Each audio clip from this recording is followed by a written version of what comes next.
Hi creatives, I am Dima and you're welcome to another interesting sewing tutorial. On today's tutorial, I'll be sharing with you how to cage this beautiful cupped corset. Yes, without regilene bone. You can see how it is sitting pretty. You can see how beautiful this cup is.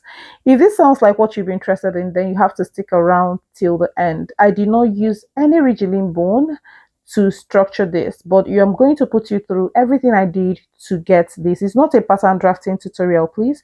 If you want to know how I drafted this pattern, just check the link in the description. I'll put it right there so that you would check the whole process of drafting this pattern. This is all about a sewing technique, okay? More like a structuring technique. Let's get right into the video.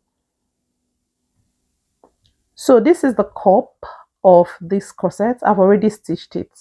Now I did not want to film this video at the beginning, but at some point I said, why not show you, because I've been busy and not been able to put up some videos on the channel. So I said, let me put you through how you can cage your cup without regilene bone.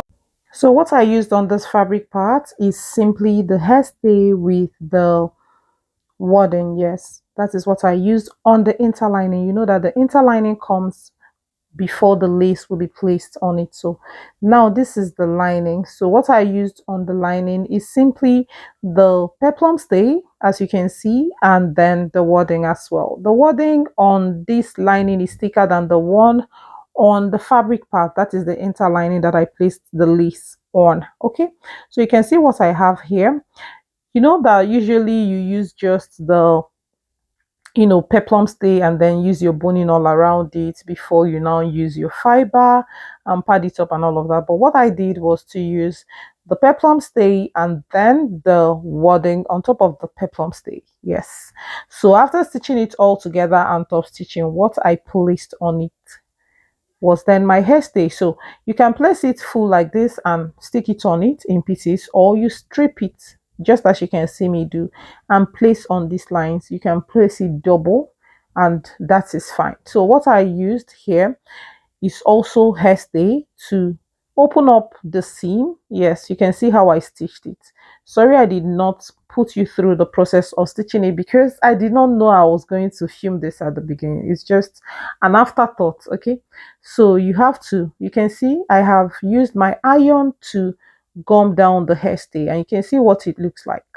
So the main thing you're going to pick up here is the peplum stay that I used on the lining with the wording rather on top of the peplum stay. And when it comes to the lace part, you're going to be using hairstay first and then the lighter wording, and on top of that wording you use pepper stay. So after that I had to place the fabric part on top of the lining like this, and I'm going to fit it really nicely. It has a way of, there is a way that the lining looks bigger than the fabric after ironing and all of that, ironing all of this interfacing on it and all of that. And that is the essence of this part. Watch closely and see what I'm doing. I have to use my dressmaking pins and hold it down very well. Make sure that it fits very well. Make sure you drag it slightly till it fits more like the lining sits really nicely inside the fabric. And after that, you're going to trim any excess fabric by the sides. Note the interfacing I used. On the lining, I used peplum stay and then wording on top of it before I used the hairstay to like stick everything down. And on the fabric, I used hairstay first and then the wording on top of the hairstay, a lighter wording, and then the pepper stay. That is what I used. Then I used my hairstay to gum down all of those joinings. Notice that the wording did not get to the seam allowance. Please notice. Now I've joined the lining and the fabric together. All I am doing here is to notch. Now this is what you're going to do.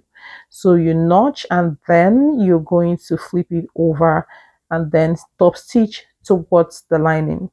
This is very, very important. Everything I did here is very important. If you do not follow the method, it's really going to be a bit difficult for you to get exactly what you need. So after doing that, I had to top stitch and then get to the next stage. So you can see what I have right here.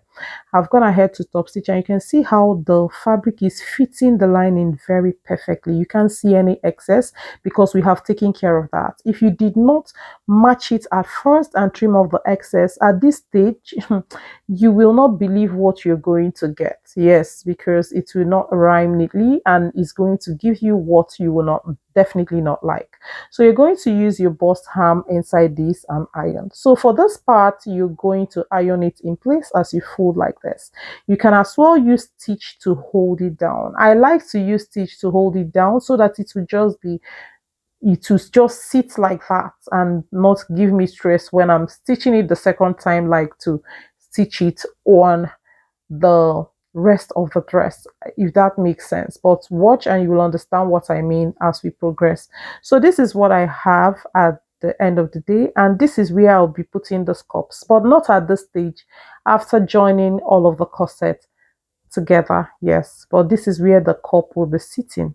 It's part of the pattern. Please check the link in the description to see the whole pattern. You can see the boning technique I used here is double boning technique.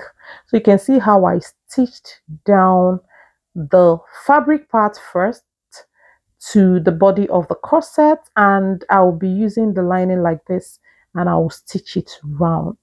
I'll take it gradual and stitch it down. I was in a hurry and I couldn't even take you to the sewing bay to, capture all of those parts, but I know you understand. You definitely understand. Just take time and stitch down the lining.